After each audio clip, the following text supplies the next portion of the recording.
got to know the owner of this truck stop, Bobby Expresser.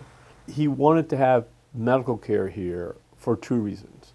One, as something he offered for the truck drivers, but also because he's from this area, he knew they didn't have a physician here, and he wanted a medical office here.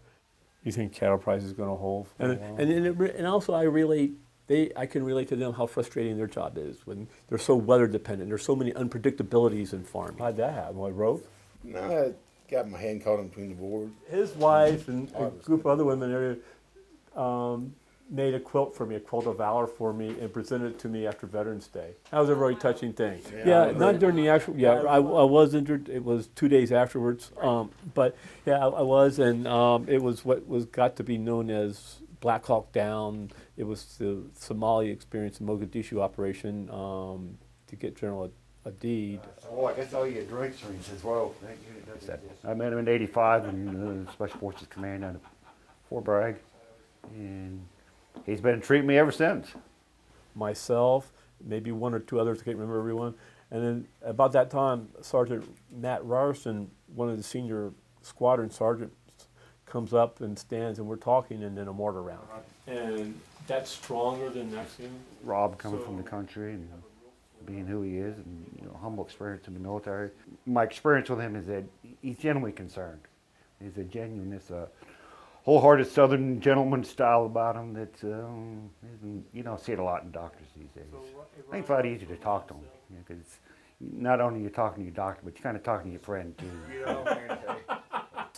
My church here, my local church here in Middlebrook, they had a 24-hour prayer vigil for me, and I turned the corner.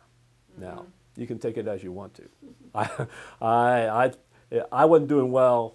I was going down the tubes. They had a 24-hour prayer vigil for me. I survived. So, and that was another reason to say, hey, where am I going to go back to practice? These people saved my life. I'm going to come back. Hey, Betty. How are you doing? Betty's one of my neighbors, and we go to church together, so we have connections in other ways than that. And as I say, when you're in family medicine, you know people.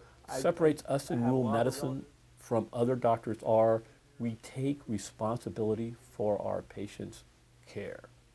And that is, I will send somebody else, obviously out to specialist, but I make sure it's somebody I really have a lot of confidence in. Her niece and my wife started nursing together at King Starr's Hospital. Did they really? Yeah. I think the problem with medical care now is that doctors, there isn't a single doctor who has the overall responsibility for that person's health care. I let Adam and Doug put the lights up too. Oh, They're pretty okay. good. They look nice. Yeah. Betty and her husband and I have competition in Newport who has the most Christmas lights. He does well. You do too. That person goes to urgent care for their sore throat. They go see the orthopedic surgeon for their sprained ankle. If they go see a doctor's physical group, they see a different doctor every time because there's 7 doctors in there. 3 weeks just for a free blood pressure check. Okay. Just to see if the mess is working. Those of us in rural area, we are the ones. So we're the ones who are overall, we have that responsibility of care for that individual. What are we going to hit next?